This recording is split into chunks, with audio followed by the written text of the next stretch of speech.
So before I get started here, Summer Carnival Rekka 92 flashes a lot. And since most of those effects are wrapped up in the bosses, I can't really edit around them. So if you're sensitive to that kind of thing, go ahead and give this episode a pass.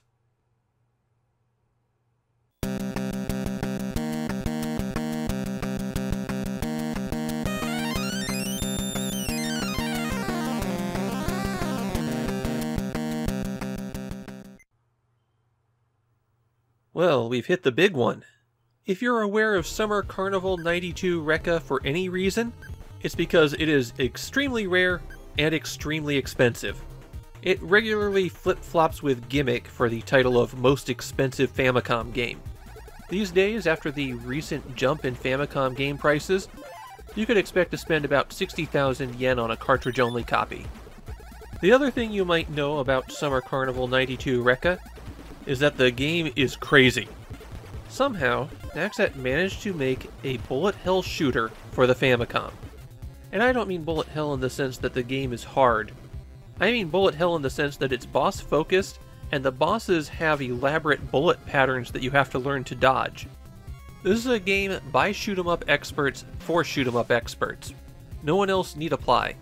In fact, the ending of the game calls it a super hard shooting game. It also happens to be the very last shoot-'em-up created for the Famicom. By 1992, the shoot-'em-up genre was already becoming very niche, and of course the focus for most shoot-'em-ups went to the PC Engine and Mega Drive when those systems came out. The Famicom really hasn't been a viable platform for the genre in quite a while. This just happens to be the last gasp. But let's back up a little bit here. What exactly is the Summer Carnival? Well, if you cast your mind all the way back to 1985, you might remember that Hudson Soft ran a series of touring video game exhibitions. These caravan events occurred every summer, and were an opportunity for Hudson to show off the games they were making, and hold score attack competitions with some of their games. That came to an end in 1991 as they toured with Final Soldier as their caravan game that year. But there were other people waiting in the wings to try to pick up the caravan concept, and that's where Naxat steps in. Rekka is their only Famicom game, but they were pretty big on the PC Engine. They started their Summer Carnival in 1991, showcasing Spriggan for that one. Then in 1992, they actually had two Summer Carnival games, Rekka and Alzadik for the PC Engine. Naxat's Summer Carnival only lasted 3 years though, and in 1993 their final Carnival game was Nexzir Special. Despite all four games having that Summer Carnival branding, they were all developed by different companies. So there's a very different feel to each of them. And all four games are relatively expensive, though Rekka's on a level all by itself. The plot of the game is exactly what you'd expect it to be. Here, I'm going to give you a space to make up your own plot for the game, and let's see how close you get. The plot of the game is that humanity has become a star-spanning civilization, and then aliens attack from Andromeda, and they're heading towards Earth, so they send out the state-of-the-art fighter Rekka to stop them. Seriously, that is all of the plot. From the main menu, there are 3 different modes. Normal game, which is the standard shoot-'em-up. A score attack mode where you have 2 minutes in which to score the most points. That was the mode played for the Carnival. And time attack, where your goal is to score 1 million points the fastest. There are also 2 secret modes that unlock as you progress. Remaining mode, where they give you 50 ships, and turn up the difficulty on the game from super hard to you gotta be kidding me. The attack modes all use a different special set of stages. The other mode is commonly referred to as Ura Rekka, or second half Rekka. In the game, B fires your ship's main gun, while A fires out of your ship's pods. Holding down these buttons gives you a very rapid auto-fire. Destroying enemies will often release a power-up. The blue ones with letters are power-ups for your ship's weapons.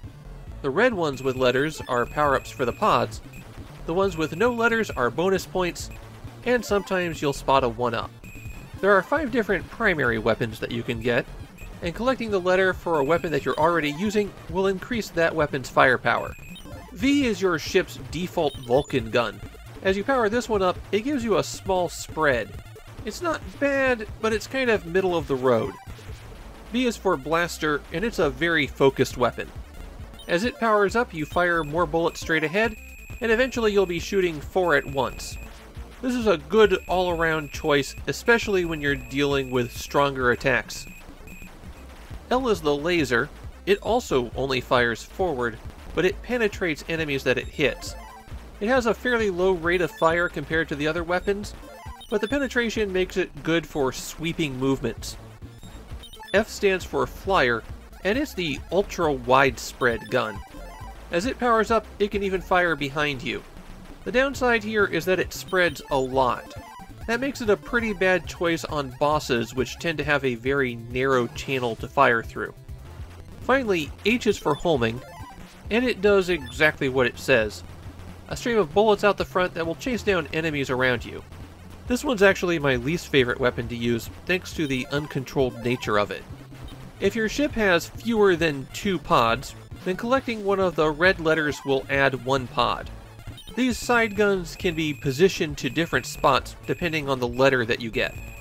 F fires forward, B fires backward, and then for the esoteric ones, C is a chase option where they aim in the opposite direction to where you're moving. R causes them to spin around your craft, and S makes them rotate around your craft to aim at enemies. The pod weapons really don't do a whole lot of damage, but they're good for picking off the little annoying enemies. Your ship has 5 different speeds that you can cycle through by hitting select. This is one of those cases where it goes up and then back down every time you hit the button. I couldn't find a speed that I was really comfortable with. It felt like the default 2 was too fast, and 1 was too slow. Your ship has one more extremely powerful ability, and that's bombs. To charge up a bomb, you have to stop shooting. Then an energy field builds up in front of your craft, and hitting B again will release it. If the energy bar at the bottom of the screen was full, then you get a big explosion. The energy field has another advantage: it blocks shots.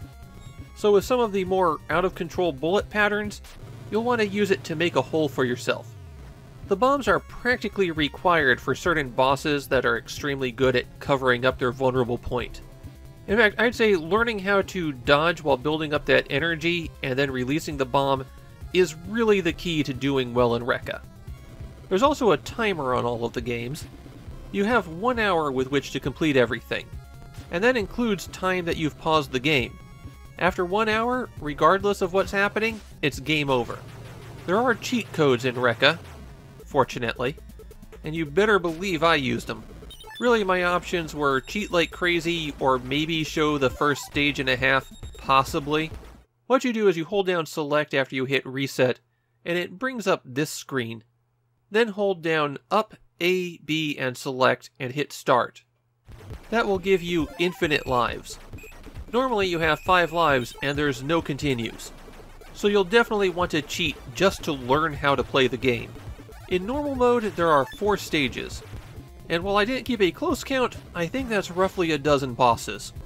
While the first 2 stages do have some shooting segments, really the focus of the game is on the huge bosses that show up constantly.